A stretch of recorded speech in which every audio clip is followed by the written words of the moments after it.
Bonjour à tous, ici Amélie. Merci d'être sur ma chaîne dédiée à l'économie domestique et à la propreté.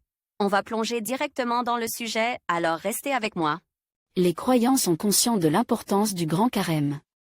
Chaque année, le début et la fin de l'événement tombent à des dates différentes. Il est donc utile de savoir à l'avance quand la fête aura lieu en 2019. La signification du jeûne. Avant d'observer le jeûne, il est nécessaire de réfléchir au but de cet acte. Certaines personnes pensent que c'est un bon moyen de perdre du poids, d'autres pensent que c'est à la mode, et d'autres répètent. Sans réfléchir après la société. En réalité, ce n'est pas simple.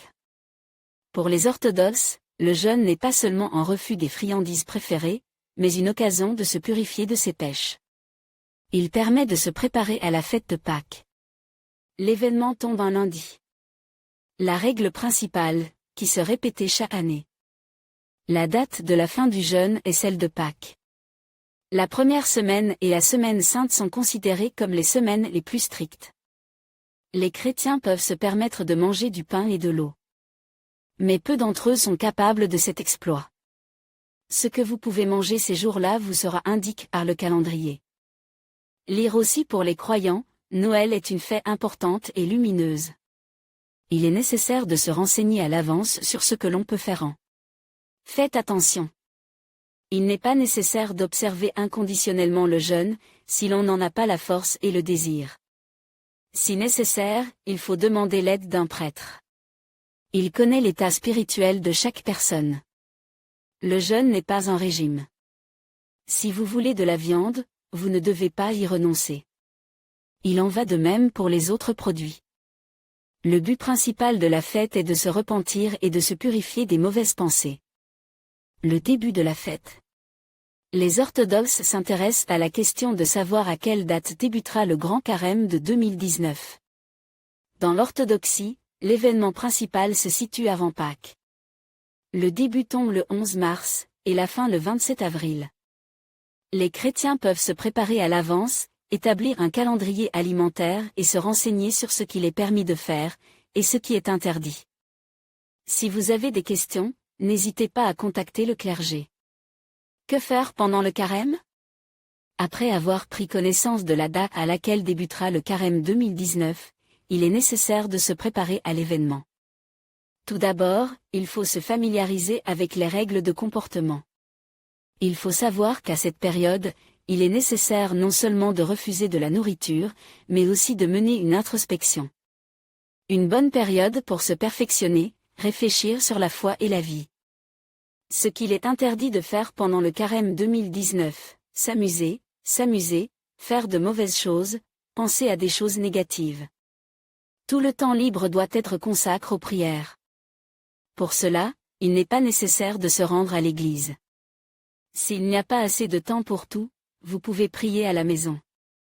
La lecture d'ouvrages religieux est bienvenue. Lire aussi si pour 2019 vous avez l'un des événements les plus importants de votre vie, une cérémonie de mariage, à venir, et que vous reprenez la date de sa tenue. Les 6 premières semaines sont considérées comme un temps de pénitence. Vous devez savoir à l'avance quand la fête commence et se termine. Pendant cette période, il est nécessaire de se repentir. La condition principale du jeûne, sans laquelle il ne sert à rien de l'observer. Faites attention.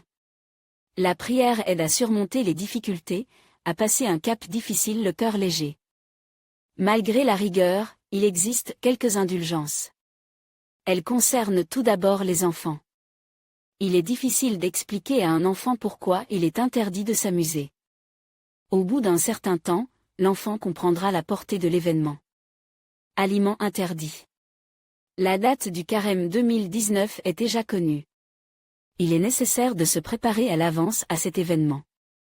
Une attention particulière doit être portée au régime alimentaire. Ces jours-ci, les croyants refusent de leurs plats préférés, utilisent des produits autorisés pour la cuisine. Il est déconseillé d'inclure dans le régime les produits suivants: la viande, le beurre, les œufs, le lait, le poisson, beaucoup d'épices, de sel, de sucre. Les friandises à base de céréales sont autorisées. Il est souhaitable de préparer des soupes, des bouillies, des crêpes, des ragoûts. Lire aussi dans la tradition culturelle des Russes, il existe des journées commémoratives spéciales, dédiées aux parents décédés et à d'autres. Les haricots et les pois doivent impérativement faire partie de l'alimentation. Ils sont riches en protéines végétales et seront très pratiques sur la table de jeûne. Il est important de suivre le régime jour par jour. Pour chaque jour de la semaine, il y a un menu spécifique. En outre, il existe des restrictions alimentaires strictes. Cela concerne surtout les 4 premiers jours de jeûne, la dernière semaine.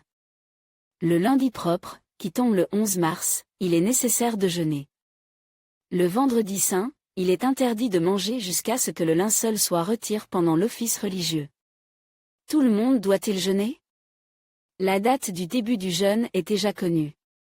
Il appartient à chacun de décider s'il veut le respecter ou non. Malgré la rigueur, il y a quelques assouplissements. Certaines catégories de citoyens ne peuvent pas jeûner. Il s'agit des groupes suivant les femmes enceintes et allaitantes, les personnes malades, les enfants. Ces citoyens peuvent ne pas observer le jeûne ou bénéficier de certaines indulgences. Ces personnes, plus que d'autres, ont besoin d'une bonne alimentation et de vitamines. Lire aussi chaque année, les chrétiens croyants du monde entier célèbrent la fête de la purification du Seigneur, qui commémore l'arrivée. 2. Chaque croyant se demande à quelle date commence le carême. Les dates exactes sont déjà connues, le début de l'événement, le 11 mars, et la fin, le 27 avril. Il reste encore suffisamment de temps pour se préparer à cette fête. Il faut donc se renseigner sur les règles de comportement, faire un menu, étudier la littérature. Cela vous aidera à vous purifier des pensées pécheresses et à préparer votre âme et votre corps à la grande fête de Pâques.